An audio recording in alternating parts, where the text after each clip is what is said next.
Hey everybody, welcome back to another episode of Developing a Proper Worldview. This is episode number 79. We're continuing on in our section on martial law. And as always, just a little disclaimer here: if you are just catching this randomly, if you're new to the channel, or you just randomly come across this video, these are done in a purposeful order. So please make sure you go back and watch them in that order. It's very important that you have each piece of preceding information, because we're building layer upon layer, trying to develop a proper worldview, a proper understanding of what's going on in the world. And as always, I want to mention this is a biblical worldview. The scriptures, the Word of God, are true. He has told us what to expect in this world, and we have to see things through that lens. And in order to understand the scriptures properly, you have to be born again. You have to have spiritual understanding.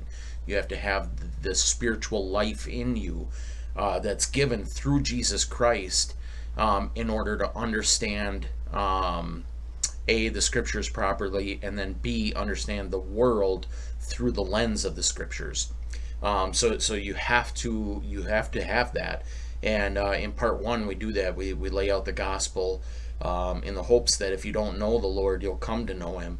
And then in part two, we dismantle the evolutionary theory, which is a propaganda piece. It's pseudoscience.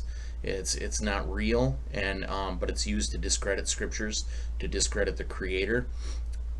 And then in part three, we look at the American Empire, which is really the driving force behind the New World Order system, or what the Bible calls the beast system. And then in part four, we looked at the 9/11 conspiracy, just because I feel like that's kind of the turning point. That was the accelerator, for the New World Order system that really kicked into high gear, this New World Order that's coming into being in our generation. And now in part five, we're looking at martial law, the control grid that they have, and how persecution might look in this coming system, how they will control everybody, how they will monitor everybody, how they'll enforce their beast system. And we live in a day and age where the technology exists. And most of these documentaries we're watching were from like the early 2000s into the 2010s. So just in those 15, 20 years since then, things have drastically accelerated. Technology is crazy now, where we are at another scary turning point, with deep fake videos, deep fake audio, AI generated information. We're coming to a point where that technology is becoming so advanced, that very shortly it'll be able to produce audio and video that you won't be able to discern as fake. And so we will have no way to know, whether or not what we're seeing and what we're hearing is true. Not only will, these evil satanic powers have control over the media, but they'll be able to create, their own stories, their own narrative. It's really George Orwell 1984 type stuff. And so,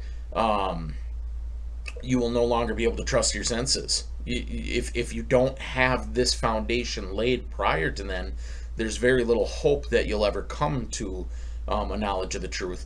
The scriptures talk about something, a strong delusion coming, a deception so powerful that it would deceive even God's elect if it were possible. And I think that phrase, if it were possible, indicates that God will protect those that are His. But you really have to have this foundation, now. You have to know now. Otherwise, you're not going to be able to have any access to real truth, to real information.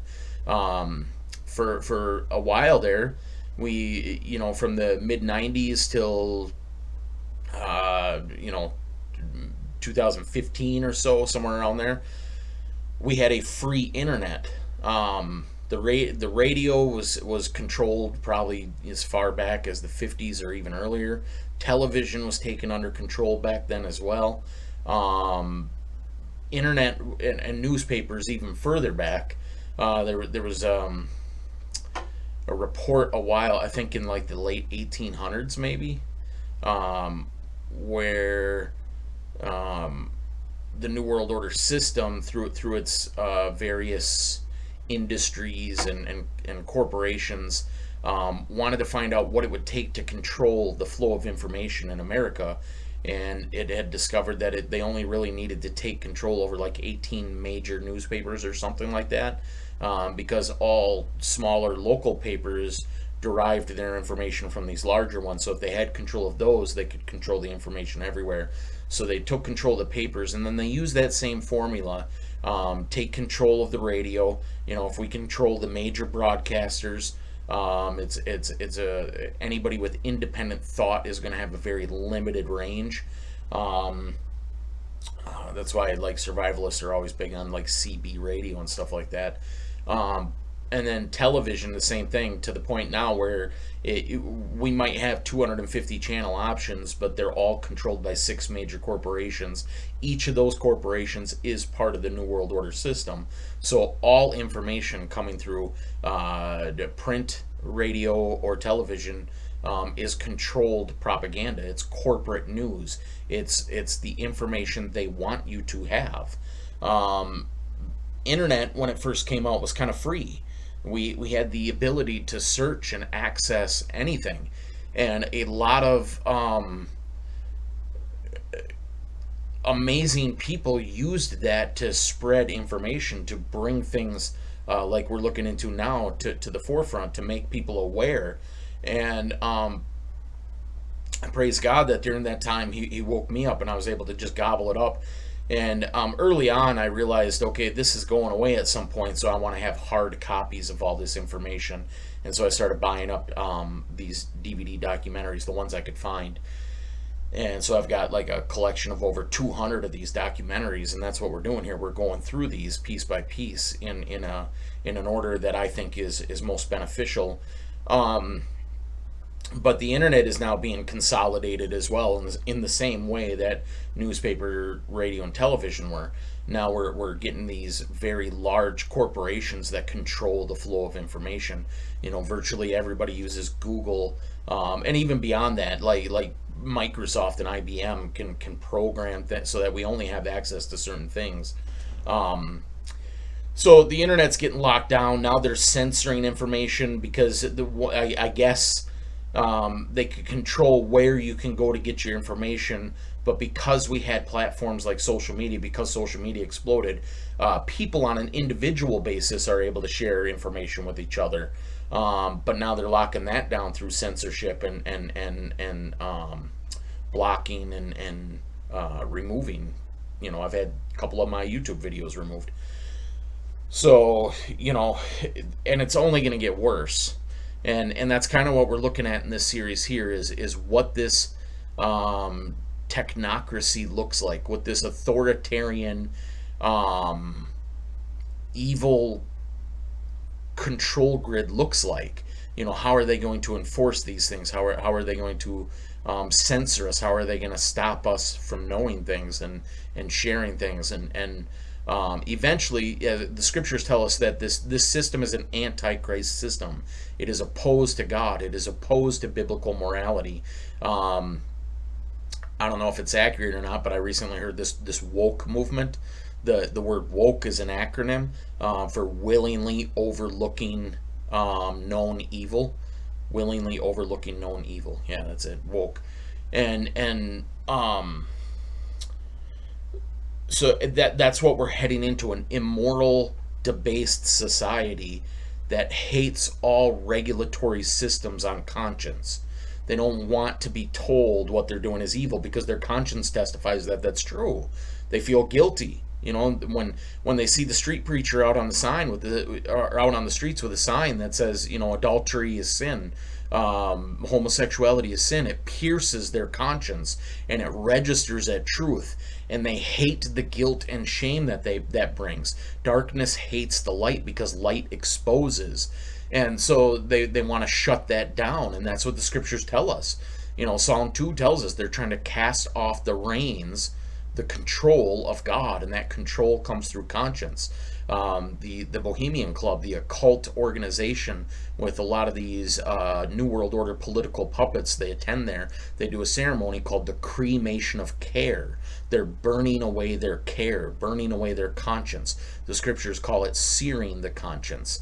I suppose everybody just thinks it's a coincidence that the things these people are doing are mentioned in the scriptures.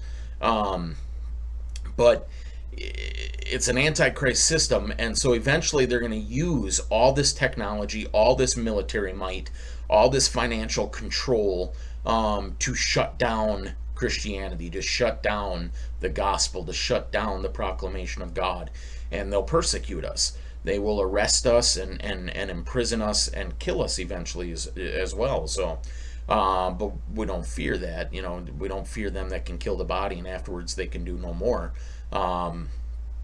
We know God is sovereign, and that if we die, it's gain. We get to go to heaven where there's no more tears, no more pain, no more suffering.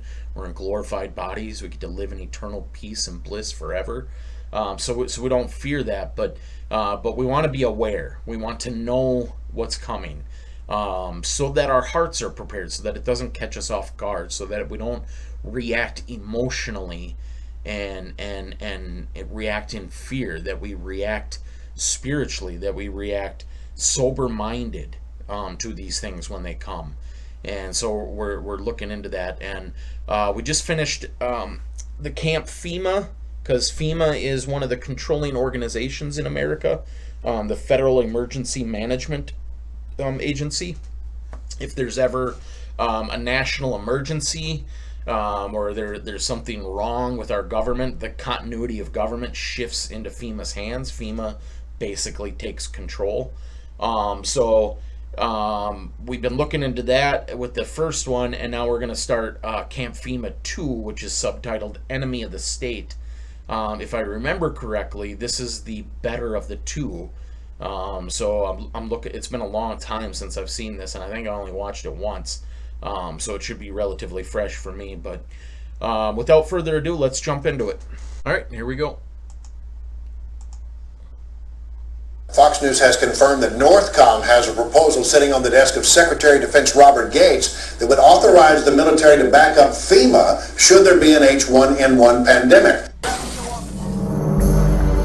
Right now, about 3,000 cases of H1N1 across Florida, about 30 deaths, but the chief of pandemic planning for the state of Florida said things could get a lot worse. Interesting. We all forget about H1N1, but they were prepping for our current situation a long time ago. The government asked FEMA for help.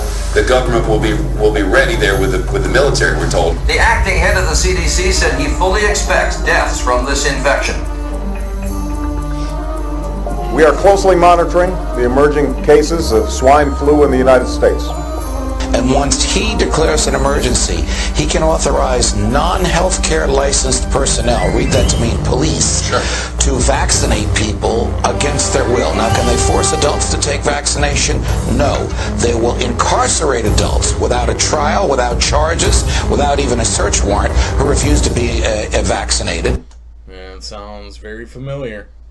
This is obviously a cause for concern and requires a heightened state of alert.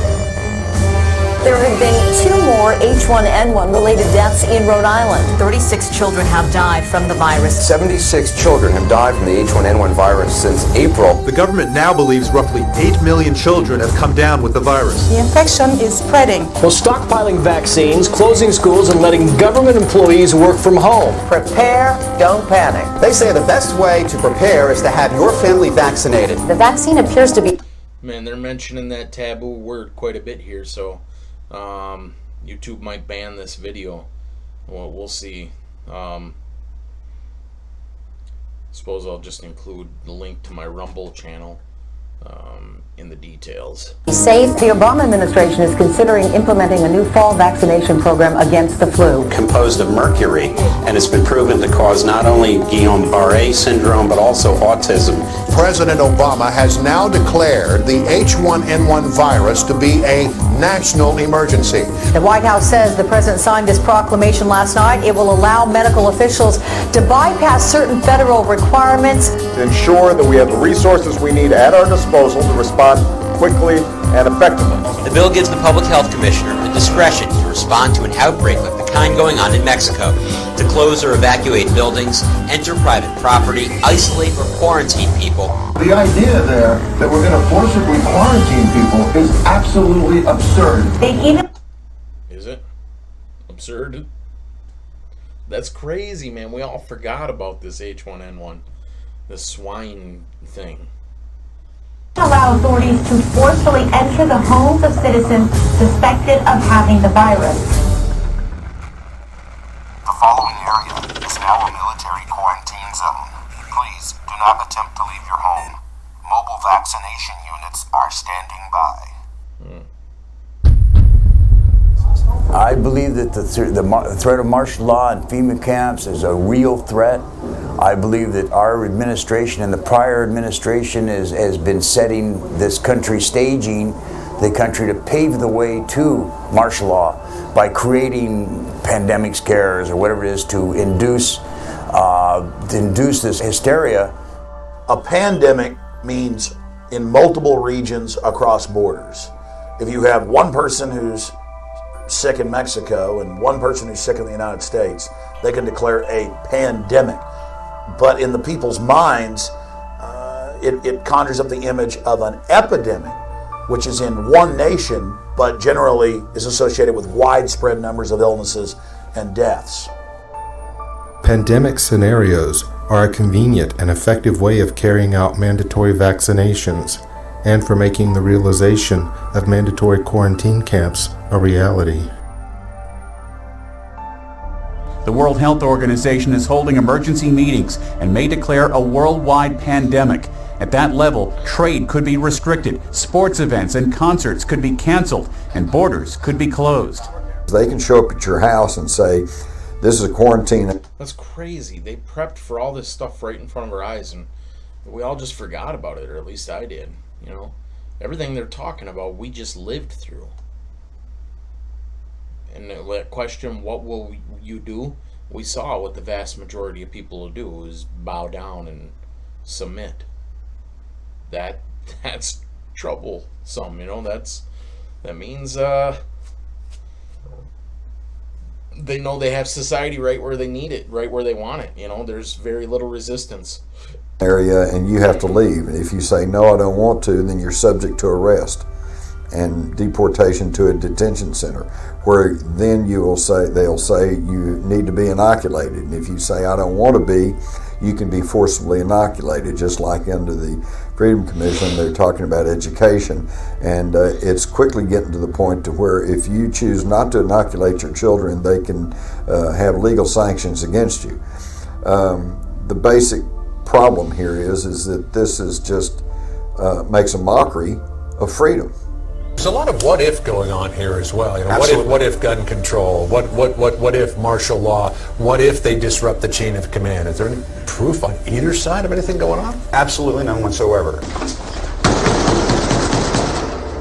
Today in New Orleans, they got a lot tougher on the holdouts. Police department, everyone home! Not only the flooded areas, but New Orleans' driest and wealthiest neighborhoods too. Police department! The police and National Guard going street by street, house to house. We need to make sure too that whenever we knock on doors, people refuse to leave. We need to make note, call it in. So they say, but we want to stop these things before they happen. But at the same time, the question has to be asked, are they planting seeds in people's minds that these things could develop when really there's no likelihood that any of this is going to happen? Sometimes entering open houses with guns drawn and instructions to disarm anyone inside. You say every time I watch that New Orleans stuff, it's still very upsetting. You know, think about how insane that is in America. Because there's an emergency, a weather issue, you no longer have freedom. We're coming to law-abiding citizens' homes, forcibly removing you and taking your weapons. That is so insane that it's happening, in our lifetime in America. Guns will be taken. No one will be able to be armed. We will take all weapons. That happened today in this wealthy neighborhood where homeowners had armed themselves to protect their mansions. Residents were handcuffed on the ground. They were a little bit threatened because our weapons were bigger than their weapons. For many of the police and guard troops, it is an uncomfortable job to do this in an American city. Well, I don't want you in here.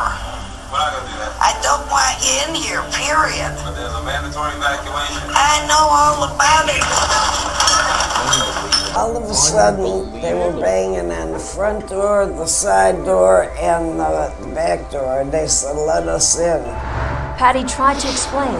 She was on dry land, she had plenty of food and water, and didn't want to abandon her dogs. But it didn't matter. If you see 6 or 8 police that look like linebackers pushing you in a corner, you're in shock. I'm saying, look at all my food. I got plenty of food. They kept pushing me back, and ended up like this.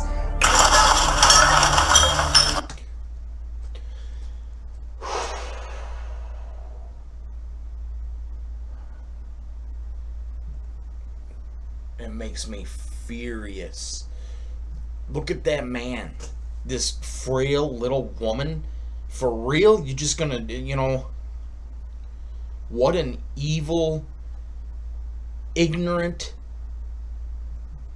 I don't even know the words, man. These people in uniform swore an oath to protect people, to protect their constitutional rights. Instead, they're SS officers for the authoritarian system. It's wicked. It's just, Well, Patricia Coney's protests were to no avail. They moved her out of there.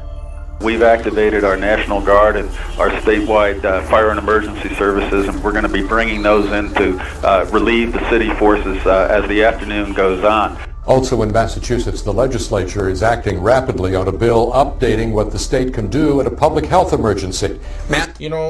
I'm sorry to pause again. I'm just upset. There's a weather emergency coming. You're at risk. There's a potential terrorist thing. You're at risk. There's a pandemic. You're at risk. Okay, I don't care. As a free individual, my life is my life. We're supposed to be free to risk it however we want. The government doesn't get to tell us what precautions we need to take. As thinking reasonable people, we decipher for ourselves. Okay, I'm okay staying here. I'm willing to take the risk. That's what freedom is. It's so messed up, man, that so many people are willing to just bow down due to fear. Massachusetts proposing legislation that would allow police to forcefully quarantine residents and even impose martial law without a warrant. The state of Massachusetts, both houses of the legislature have enacted this law, and once Governor Deval Patrick signs it, and he says that he will, it'll become the law, and it will allow him to declare an emergency. And once he declares an emergency, he can authorize non-healthcare licensed personnel, read that to mean police, to vaccinate people against their will. Now, can they force adults to take vaccination? No. They will incarcerate adults without a trial, without charges, without even a search warrant, who refuse to be vaccinated. This is what the statute authorizes. It also authorizes the statute also authorizes the police to remove children from adults, vaccinate them against the will of the child and the will of the parent. Evacuees are flooding this embarkation center. Now, despite the large number of people and pets, things are running very smoothly. Now, this efficiency can be attributed to a technology solution brought on by Radiant RFID. which uses RFID wristbands and RFID portals. The jurisdiction is able to get an accurate manifest on every single person getting on the bus just by walking them through this simple portal. Pets and critical medical equipment belonging to the evacuees pass through this RFID portal and are immediately added to the manifest as well. Bus loading personnel no longer need to scan each person on the bus with a barcode system like this one, a process that can be consuming when time is of the essence. All right, guys, Armed Ghost 1984 here with you on Monday, June the 29th. I'm cruising down the road, and lo and behold, what did I come across? Look at this bad boy. Woo! How you like that? Brunswick County Emergency Services Mass Evacuation Bus. Are you guys kidding me? Mass Evacuation Bus. What on earth is this thing all about? The Military Commissions Act, one of the names that went by was HR 6166, if I recall. And that was the last Congress in the Bush administration passed that one. And that allowed for Americans to be secretly rounded up with no trial and secretly even executed. And that also had discussion of detention in that legislation. And I remember when that came out, I said, this is, I can't believe that America is involved with something like this. So take all this, fast forward, this is all going to be implemented against Christians. All right? Christians are going to be labeled the threat. And they'll come and scan, if you don't have your mark, if you don't have that implantable or RFID chip, you get rounded up. That old lady getting tackled, that's going to be, you know, our Christian mothers and sisters. Everything we're seeing is just prepping and training for this Antichrist New World Order system that's coming. Who knows? Who cares? My thing, I don't care is who am I going to ask? Am I going to test it? Am I going to use it on my dog, my kid? That's not the point. I don't care how safe and effective it is. That was not the point. It was to have the government was going to force an elixir inside my flesh without my willing consent. Not going to happen. In 1999, I enrolled in the local police academy, which is put out through Drury University, and it's to get your state certification as a peace officer in the state of Missouri. I graduated from that in the year 2000 and became a state certified peace officer. You know, there's a lot of legal training of what you're allowed to do, what you're not allowed to do. There's many, many hours of that type of training. Of course, there's also your firearms training, hand-to-hand combat training, defensive driving, use of baton, use of shotguns, use of handguns, takedown tactics, domestic violence training, working with DWI and narcotics. I've received training on all of those areas. I was working for one of the local hospitals as a security officer, and my supervisor notified me that there was a training opportunity. A team was being formed with Homeland Security, and they asked me to be part of this team, and so I'm hoping to get some extra training and also see an insight of what actually was going on with Homeland Security. I accepted the offer and volunteered to be on this team. All they told us that it would be training on chemical, nuclear, and biological terrorism. We've been taught for several years that nuclear, chemical, biological agents and effects are out there by several of our enemies to use at any given time. They showed a lot of slides of police officers or firemen dealing with a chemical fire or dealing with some type of chemical spill. So they would show pictures of bodies, you know, either still alive or dead that had been exposed to different weapons, so that that fear factor started setting in, and they were letting us know that how serious this was. Now to the latest on H1N1 and new figures showing a four-fold increase in its death toll. Well, stockpiling vaccines, closing schools, and letting government employees work from home. Desperate times now calling for desperate measures in the Sunshine State. Florida health officials preparing for 5 million possible swine flu cases. Primarily, our job as law enforcement would be to remove the people from their homes. They told us that there would be usually the city buses or school buses would be brought into the neighborhoods. We would go door to door in teams, and we would evacuate the people from their homes and take them to a decontamination area. They told us that this would be a rough thing for us to do, that we needed to prepare ourselves physically and mentally for the fact that we are removing people from their homes, that a lot of people aren't going to want to go. They may not realize that there's some type of danger out there. They told us that it would be for their greater good for us to take them to these decontamination areas for their safety. So we talked about having to actually go door to door, knock on the door, explain to them what's going on, that they need to come with us so that for their safety, so they can be decontaminated because they may already be exposed. And they told us that, you know, people aren't going to want to leave their home, but this is not an option, that once the orders are given that a mass evacuation must happen, it has now become law. If you've been diagnosed with probable or presumed 2009 H1N1 or swine flu in recent months, you may be surprised to know this. The odds are you didn't have H1N1 flu. In fact, you probably didn't have flu at all. We were told that takedown tactics would be necessary. Some of these people will not go willingly. We must take them down. Of course, they brought out, most law enforcement are familiar with the zip tie handcuffs, the plastic zip tie handcuffs, and that's what we would be using because they're cheap and easy to use.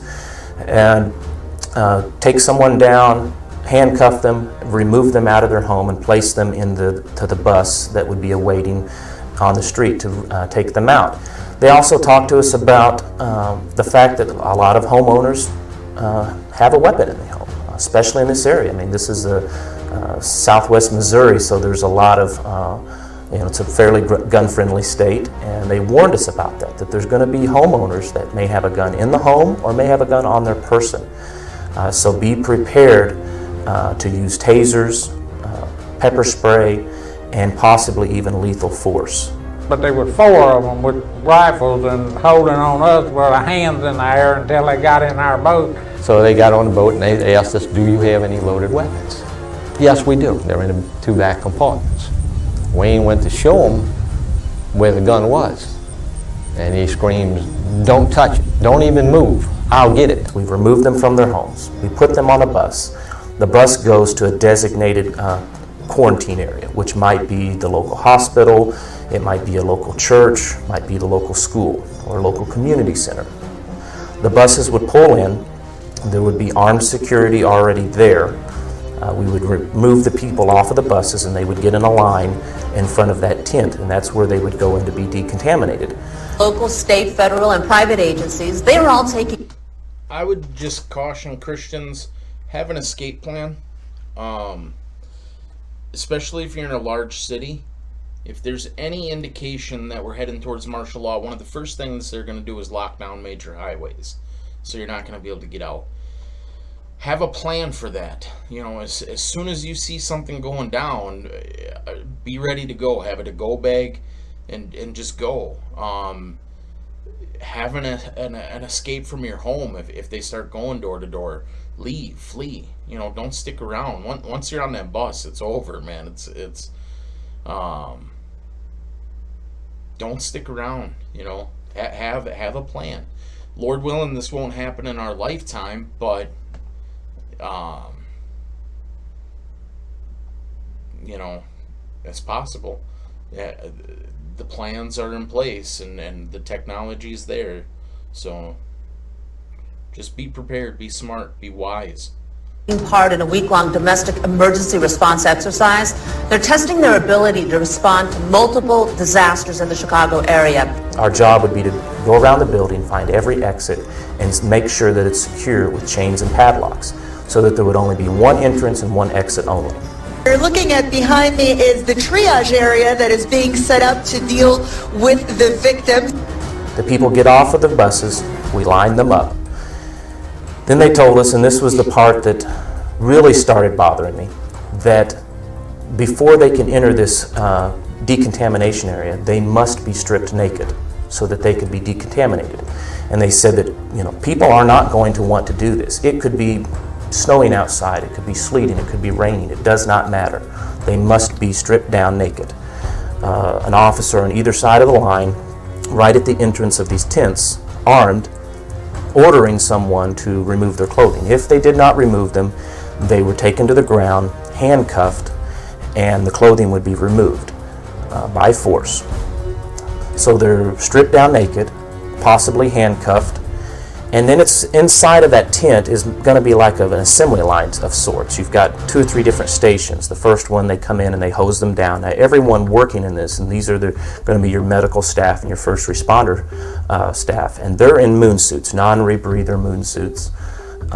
They hose them down. They have large scrub brushes, and this is something afterwards we did in training of how to do this.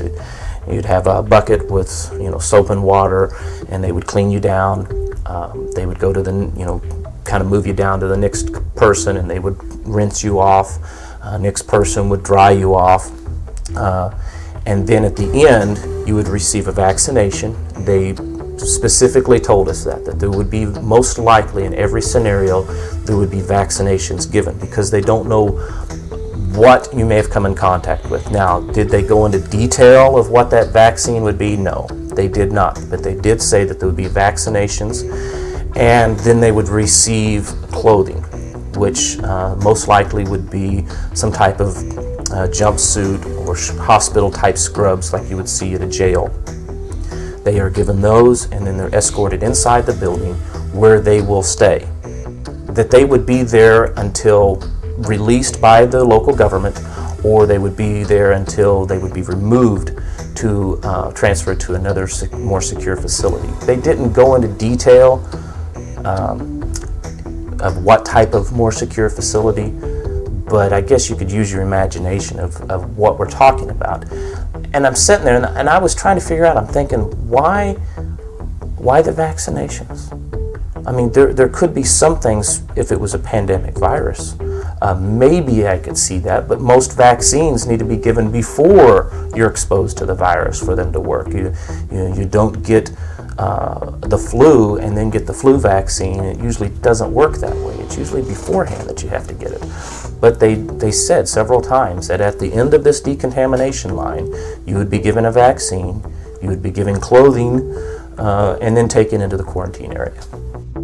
Under a program sponsored by the Department of Homeland Security, police officers were trained to go door to door, removing people from their homes with deadly force if necessary, escorting the people to school buses, and being delivered to a decontamination area, usually at a school or local church, where the subjects will be hosed down, scrubbed down, given a series of vaccinations, and held prisoner until they can be transferred to a more secure facility.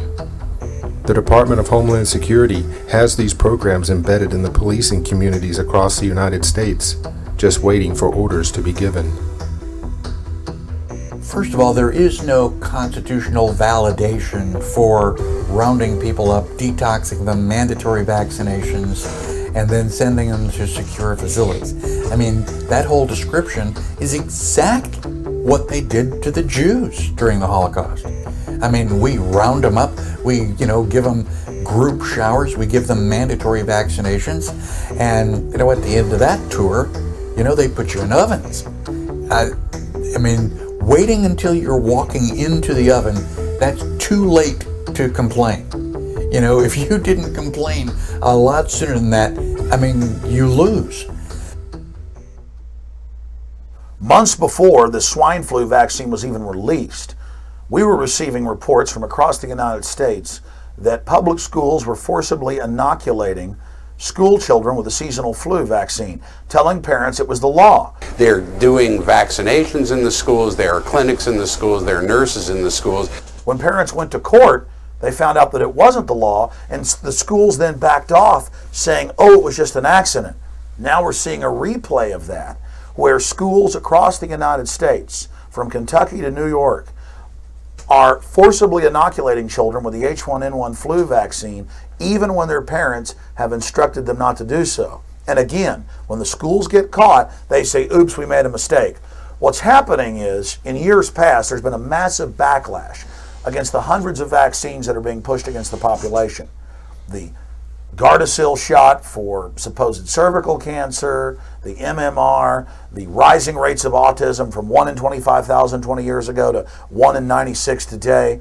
And so because there is this big backlash, they're hyping the H1N1 really as an excuse to try to set the precedent to forcibly inoculate the population. That's what's really happening here. The main thing that we looked at, all I wanted...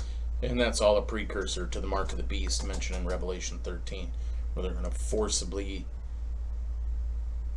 Gotta watch what words I use. I don't know if this video is going to make it up, but... where they will put that RFID tracking chip in everybody. To know was, can Arizona use legislation in some way to forcibly inoculate an individual resident? You know, that's all I wanted to know. Where is that information?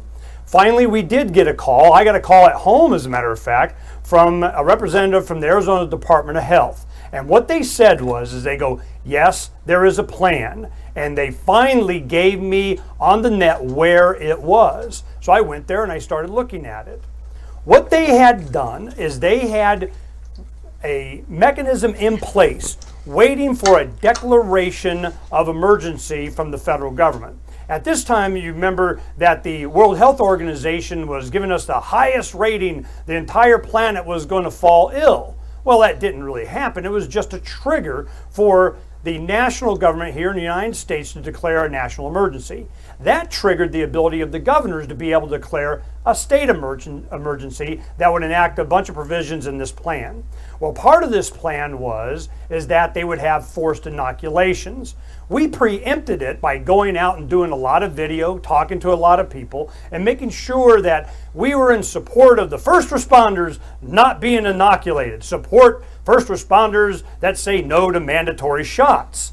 So one of the things that we wanted to make sure that we understood was, what mechanism were they going to use to be able to have some kind of an excuse to strap you down and give you a shot?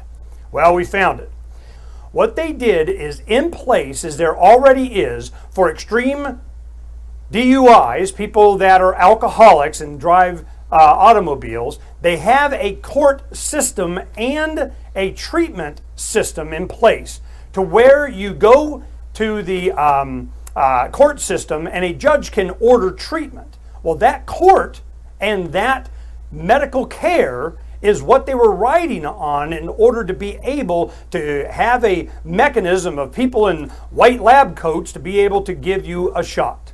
Well, in the legislation, it said, those that choose to refuse being inoculated for religious reasons can do so, but they have to get on the bus. You have to be quarantined from everybody else that's going to get their shots. And if you don't want to get a shot, not a problem. Get on the bus.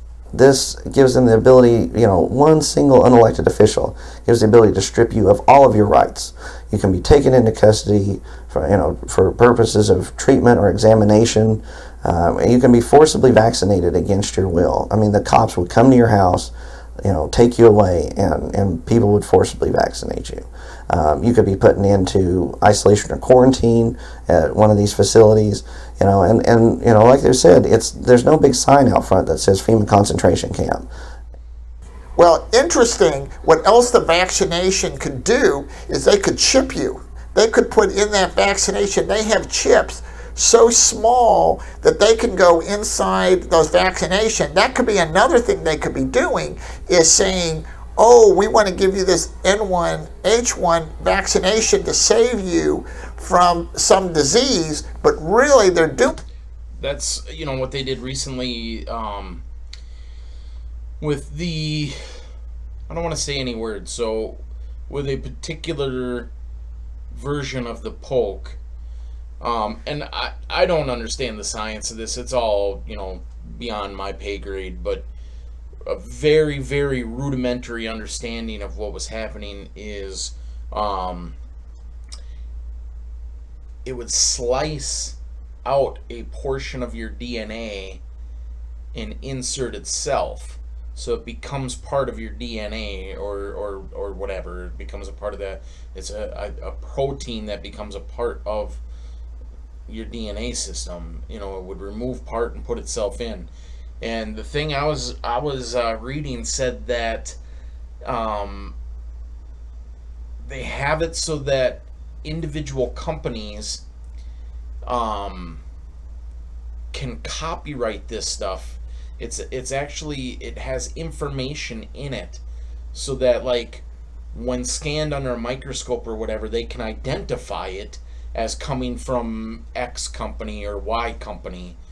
And that made me think about this verse that in Revelation 13, when it talks about the mark of the beast, it says that the mark is whoever has the name of the beast or his number. And I always thought, how do you implant a name, or how do you implant a number? Well, now they do. They can put patents with numbers and company names, into your DNA strand. So that's insane, man. They can alter your DNA and put in an identifiable protein with a name or a number on it. That's Revelation 13. We're living in that day and age. Is they're chipping you without you knowing it.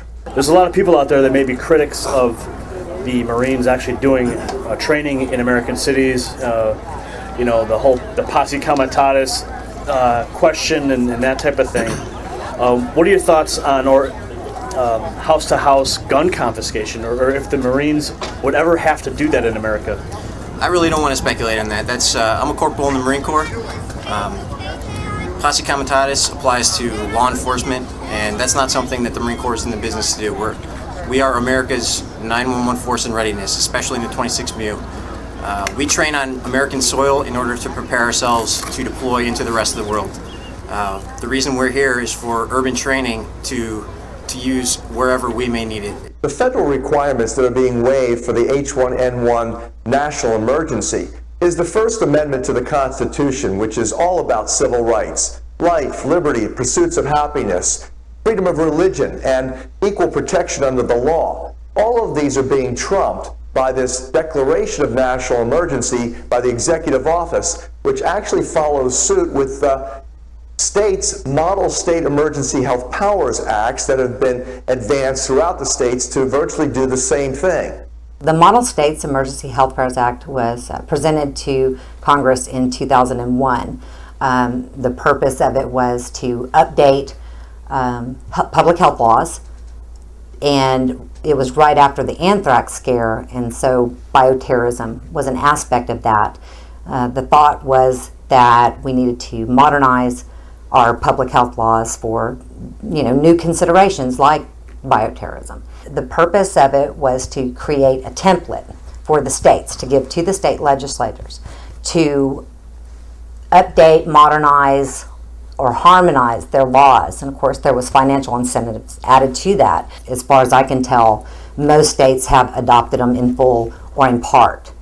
And the problem with it is that it gives overbroad power to the governors and an unelected health official, usually your health commissioner, to take your property, to quarantine or isolate you or your property, to force treatment, examination against your will, and it also involves the police.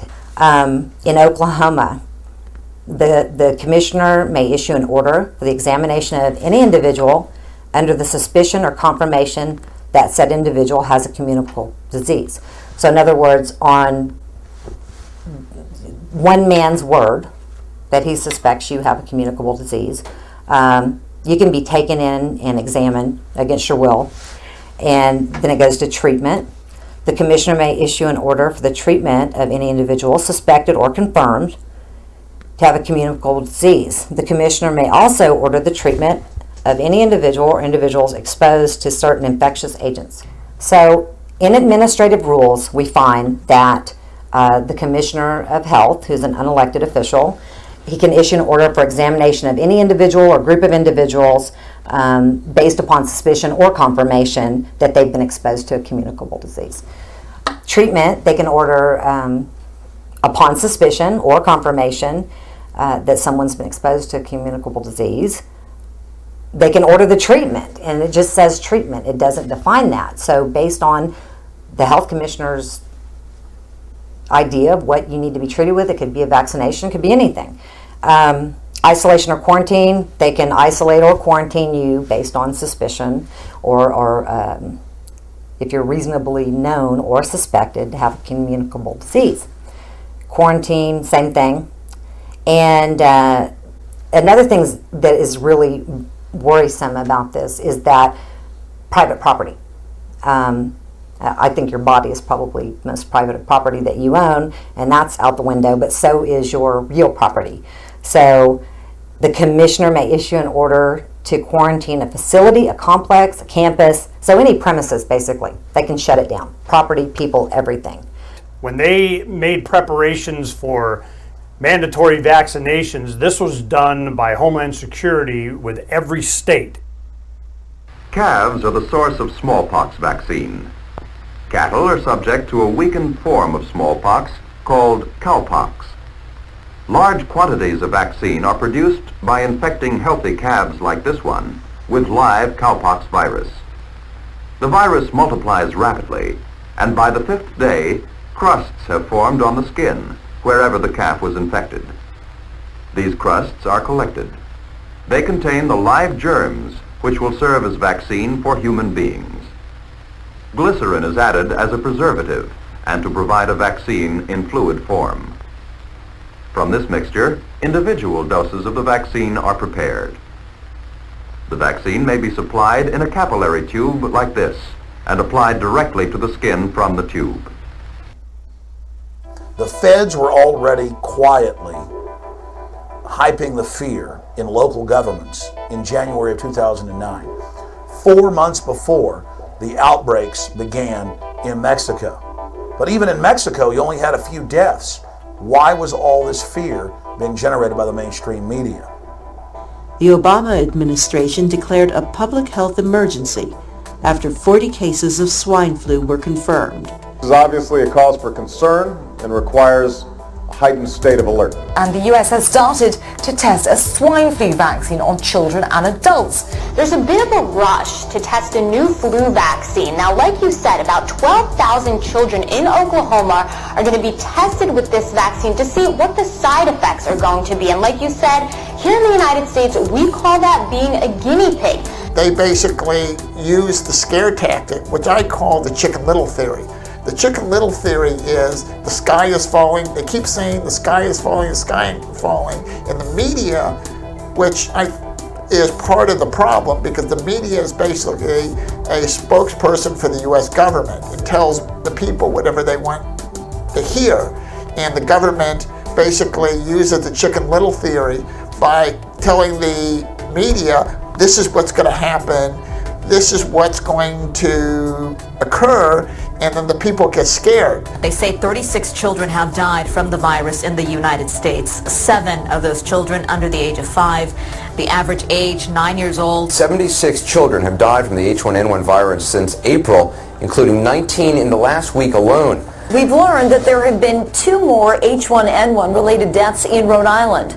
Today's numbers are about 4 times higher than what the CDC reported just 6 days ago. The government now believes roughly 8 million children have come down with the virus. In addition to the 540 who have died, 36,000 have been hospitalized.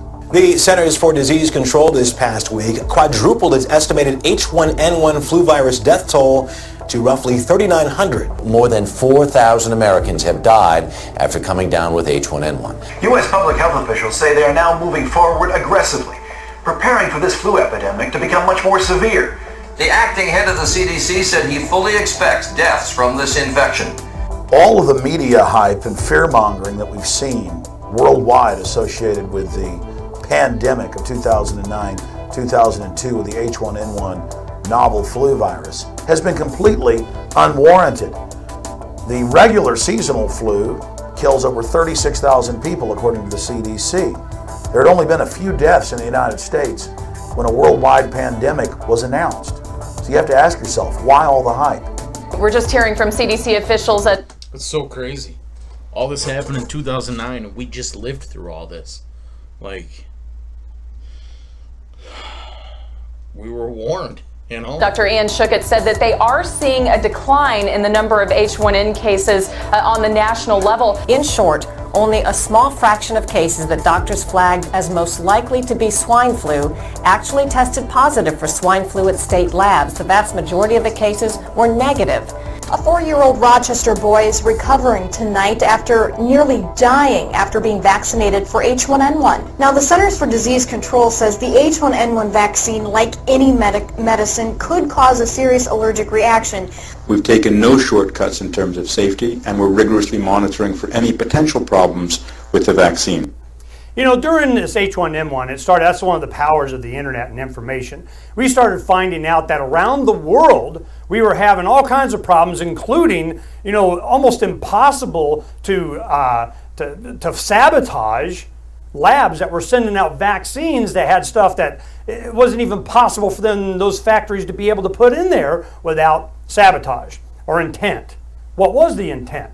We had third world countries that did the old school way. They were testing their vaccines on animals. They died. They went, whoa, wait a minute. So, we got to think, Czechoslovakia for averting a worldwide pandemic? You know, all of these companies have been implicated throughout history, and if it's not the same ones, it's always a big one. It's always someone that benefits enormously from an outbreak of something. That if we can get just a few dollars from a few million people, we can start making some money.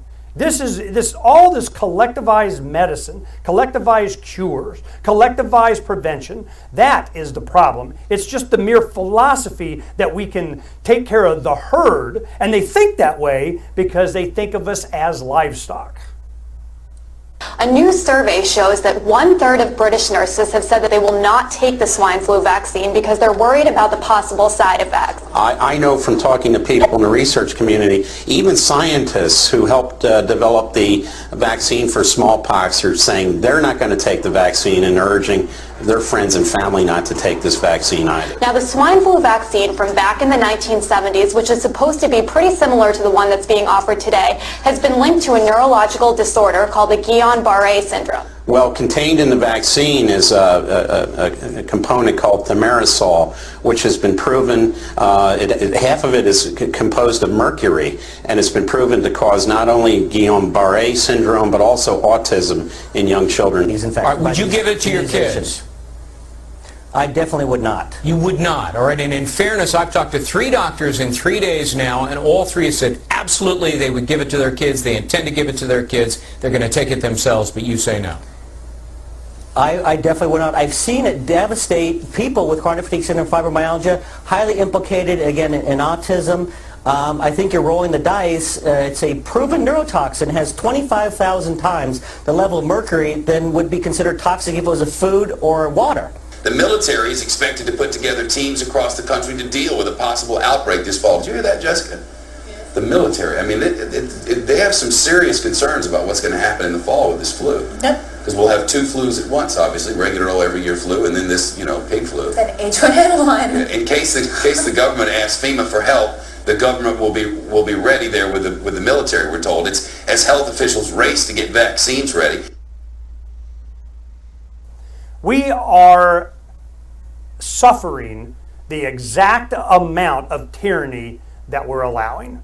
The only way that we're really going to be free is when we evolve past the need and the emotional dependence on any government.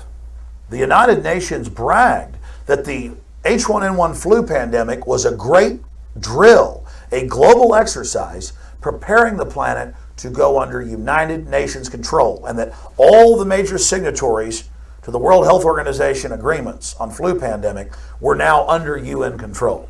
That's one of the main reasons that we see this being carried out. It's all a globalization, federalization drill to train everyone to waive their rights and waive their liberties so that we can all be protected from this public health menace. I go down to my local Walmart and they have a clinic in there, and you walk in and there's people lined up around, standing outside, waiting to get their vaccine. Do they know what's in that vaccine? No. Do they know that they need it? No. They're just being told that they need to go get it because they could get sick and die. So they load up the family and they run down to the local clinic and everybody gets their vaccine. I've heard rumors about Walmart being used because Walmart has all the clothes, all the food. Every Walmart you go into is a, million square foot building and would be very convenient for sheltering people. It's like, okay, it's raining. Everybody run inside Walmart so that you can keep dry. And then once you get in, you slam the gates closed. Now everybody's locked inside. Walmart is the largest company in the United States and in the world, I believe. With the system of semi-tractor trailers and warehouses that they have, there are stores in basically every community of the United States. They have an existing infrastructure that can move a lot of property, stuff, whether it be food, water, medical supplies, ammunition. That infrastructure can move literally hundreds of tons of food and ammunition and medical supplies very efficiently and very quickly. But it's not just preachers and the InfraGard executives that have been recruited to help carry out this tyranny. They are now getting Walmart involved. In fact, for several years, Walmart has taken part in mass drills where locals simulate coming to the Walmart parking lot where they're given a jelly bean as a symbol of their forced inoculation. Well, I can't address the FEMA camps, but I can address something very close. I don't know if I've pointed her out before or not, Dr. Catherine Albrecht. If you can find her stuff, listen. She's one of my personal heroes. I think she's a sister in Christ. She has that gentle spirit about her, and I think I've heard her make proclamation of faith. But she has great research on RFID technology. She used to have a radio show on the GCN network, I think it is. So if you can find that, even the archive stuff, if she's not doing it any longer, listen to it. Check out Dr. Catherine Albrecht. Excuse me. Related, and that is the restriction of travel. And in my research, which really began with looking into toll transponders being used on cars and has now expanded into looking at how tolls are being very specifically used together with information or with planning for a potential epidemic to actually create choke points, to create borders of states where there would literally be no leaving a state. A state could be locked down, where we may actually be moving to a plan in the future where crossing the border from, say, New Hampshire into Massachusetts would be akin today to crossing the border from America to Canada. So that's really what has me very concerned. You don't really need to round people up in FEMA camps if you can simply lock them down. I'll give you one example. The city of Cambridge, I recently interviewed on my radio program. We saw that now people will willingly lock themselves down, and smart cities are coming, which is, voluntary prison systems. A city council member from Cambridge who had given back money that was used to install video cameras, federal money for video cameras, at all the points of egress from Cambridge. And she said, why do we need this? And the answer was, well, in the event that we have to shut Cambridge down and keep people in, we need to know what the routes are out of the city so we can set up checkpoints and prevent people from leaving. If I have the United States government telling me that there's an enormous threat, either a bacterial, alien invasion from Alpha whatever, that there is war, imminent war, missiles coming, details at 11, and they are going to use anything they can to put me into a state of mind that I am willing to go to some camp, that I'm willing to be relocated, that I'm willing to be taken from my home forcibly, then they're the bad guy. It's very important to understand that when you see Barack Obama or Merkel of Germany or Brown of Britain come out and announce that their countries are under an emergency, that is done in accordance with the United Nations. And that's done so executive orders signed by all of these countries can be activated, which supersede the rights and liberties of the people and allow quarantine, forced inoculation, mass arrest, lockdown of cities. Even states have passed laws to mirror the federal and international. Texas passed a law that during an emergency they can lock you up, make you wear a bracelet, make you go to a FEMA camp. We know that the clergy response teams, they're training pastors all over the nation to tell their flocks to take the inoculations, to go to the relocation centers. Well, what's the difference? What's the difference between Bush and Obama? every wrong thing that Bush was doing, Obama has taken it to the 10th power and has accelerated it and made it worse. Was Bush a socialist? Absolutely. Was Bush a good president? Absolutely not. Did he do things contrary to the Constitution? Absolutely. Did he get us involved in foreign wars that we should not be involved in? Yes. Was he willing to compromise our freedom and security and safety for his own political patty caking? Yes. All right, we're going to stop there. All right, so that's what I got for you guys tonight. I seriously doubt that this is going to make it onto YouTube. So if you're watching it, you're probably watching it on my Rumble channel, but I'd forgotten all about this documentary, and it's pretty crazy. It's pretty eye-opening to think back to 2009 and what was going on, and how that was just a precursor to what we were going to go through 10 years later. And now the precedent's been set, you know. Perilous times we're living in. It's pretty crazy. That's, like I say, that's why I said have an out, have a game plan, be ready for things like that. I think if you live in rural communities, you probably have a little bit more reaction time. If you're in a city, once an emergency is declared, once lockdown comes, it's going to be swift, and you got to know how to get out, and if at all possible, move out of the cities as quick as possible, and not just into the suburbs. I'm talking the entire, get as far out of the metro area as possible. I think it's crazy to live in a city, and I get it. I just moved out of the cities a year and a half ago, mainly because of everything that happened. I saw that and I was like, man, I got to get out of here. It's dangerous living here, but it's gonna happen everywhere. It's not like, I mean, anywhere there's it's America is a big control grid system, and now with drone technology and just the surveillance grid in place, the entire thing is pretty sketchy. But again, we do these things to be prepared, not to be fearful. We look into these things so that we know what's coming, we have an awareness, we prepare our hearts, but we do not fear. The Bible tells us we're going to be persecuted. Many of us are going to be imprisoned, tortured, killed, if this happens in our lifetime. In other countries, it's already happening to Christians. There's already authoritarian systems in place that they certainly don't have the technology that America has, that's going to be unleashed on the entire world in the future, but there is persecution. Like I say, the danger in America and this upcoming New World Order system is just how advanced technologically it is, and how much of a surveillance control grid they have in place. So there's really nowhere to go, no place to hide. But the Lord will provide, you know, and like I say, most of us are, if this happens in our lifetime, you know, we're facing perilous times. So have your heart prepared for that. Be ready for that. Hold fast to your witness. Hold fast to your faith to the end. This life, you know, it's okay if we lose it. We know where we're going next, so it's not a thing to worry about.